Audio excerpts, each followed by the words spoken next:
Alright, man, let's go ahead and get into it. Now, this is a video talking about a team that, that's really not my team.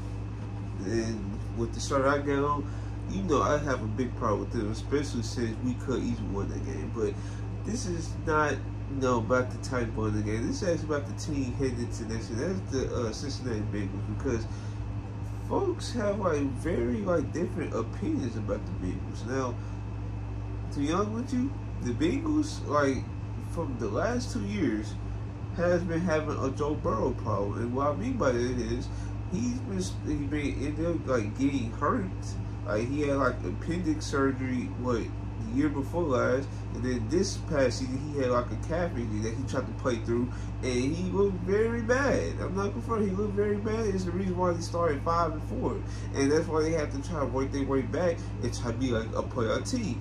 But this time he actually caught up to him, because then Joe Burrow ended up sustaining a wrist injury, and folks don't know how that's going to affect him and his throwing mechanics going forward. So yeah, that's been my main problem, is Joe Burrow health. Really, and outside of that, I really don't have too big of a problem, because yes, they lost the defensive tackle that I think he went to the Lions. I can't think of his name for some reason, but they lost him to the Lions. I'm trying to see. Is it starting with R? It's gonna come to me probably. But yeah, they lost Jesse Bates to the Falcons last year. It's yes, they're losing very pieces that are actually good for them. But guess what? They're trying to get younger and trying to have a roster that they can afford, because as of right now, they have to pay T. Higgins and Jamar Chase. Now, T. Higgins, he did sign that tender. He gonna be on the roster next year, but I don't know if he gonna be on the roster past that, right? Okay, Jamar Chase, he's still holding out for his contract. Jamar Chase, he's definitely gonna get his contract, no question about it, because the way the owners and front office is sounding, they actually want to pay him. Joe Burrow, he got his deal last year. Now, they did trade for Trent Brown. They have Orlando Brown. Is his name? Yeah, they have Orlando Brown. They have Trent Brown. They drafted Marius Mills. It's this roster is still solid. I truly, in my opinion, I don't truly get why folks is hating on the roster besides Joe Burrow being healthy or not. And folks say this is not a well-coached team. Well, you could say that at the beginning stages of Zach Taylor's team. You could easily say that.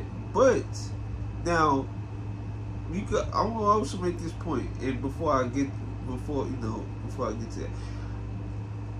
that, their coaching staff is pretty solid. I'm not gonna say they ain't gonna topple them on anything, but they are pretty solid, because they had Jay Browning, who I did not think was that good at all. Ended up playing to average level. Now, to be honest with you, I thought when Joe Burrow went down, that it's gonna be a tanking season. They was gonna fall after playoff contention, just like that. But with Jay Browning, they still was able to try, make the playoffs. They tried to, the last few games or so, they were still in playoff contention, but they lost to the Steelers and Chiefs, who were better teams, of course. And yeah, they ended up finishing the season 9-8. Mind you, 5-4, they could easily been a 6-win team out there. Only won one more game out there. They could easily been there, but they ended up winning 4 more games.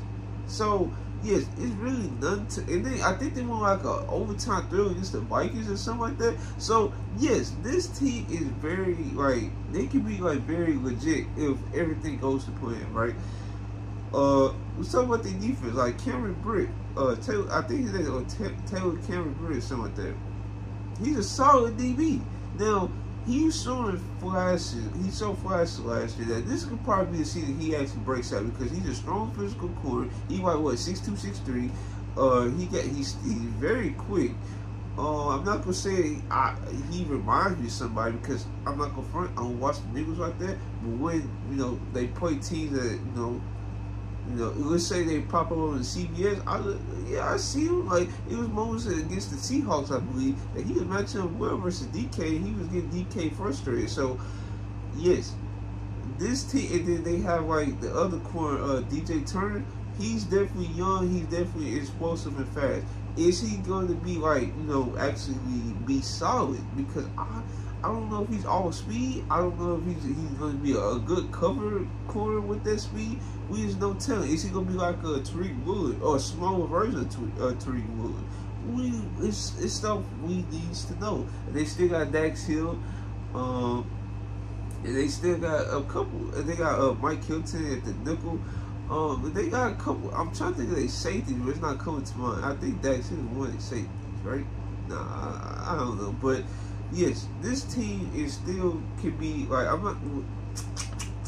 I say they can still be a contender. Now, one of the points I was about to address before I went to talk about their defense and how solid their offense is, how solid their coach staff is. Yes, they did lose Brian Callahan to the Titans. They did. But to be honest with you, Zach Taylor was like mostly calling the plays anyways, and Brian Callahan, he was responsible of doing the game planning stuff. Like he would like set up the game plan. He and Zach Taylor like collab with each other and stuff like that, and boom, and Zach Taylor called the plays on game day. So yeah, they still have an offensive mind and what they want to do still there. Like I said, the only question marks about this team is going to be how the young defensive backroom is going to fare, and how Joe Burrow and the rest of the team can stay healthy. Because Jamar Chase also was dealing with injuries that season. Really, T. Higgins was really the only person who was trying to thug it out for the team and try to make big plays for them when he was like really the healthiest one on the team. Now I could be wrong in that, but I know it was moments where like when Joe Burrow was out that Jamar Chase was not like in the game like most of the time. Now I don't know if he probably missed that game or he was just missing the rest of that game that I was watching. There's no telling. But yeah, that's really all I want to talk about with the Cincinnati Bengals. Folks should not count them out. And am I saying like this is a Buffalo Bills situation where you can never count out because they got that QB? I absolutely saying it because it was moments like last year, for example, with the Buffalo Bills. I didn't think they were gonna make the playoffs. I'm gonna be honest. I did not think they were gonna make the playoffs until like Josh Allen just turned it up a notch. They fired their offensive coordinator and Ken Dorsey and brought in Joe Brady, and they offense like completely changed. They involved the running backs more. They threw it to them a lot more, and they ended up making the playoffs. They could easily made the conference championship game if Stephon Diggs make that catch. Like, I won't let that go. Folks was blaming Josh Allen for that. They were blaming Josh Allen for not getting it done instead of the actual receivers that was dropping key passes that night. But I'm not going to talk about the Bills right now. I'm going to save them for later. Hopefully you guys like this video. Like, comment, subscribe. This is your boy Trey. I'm out.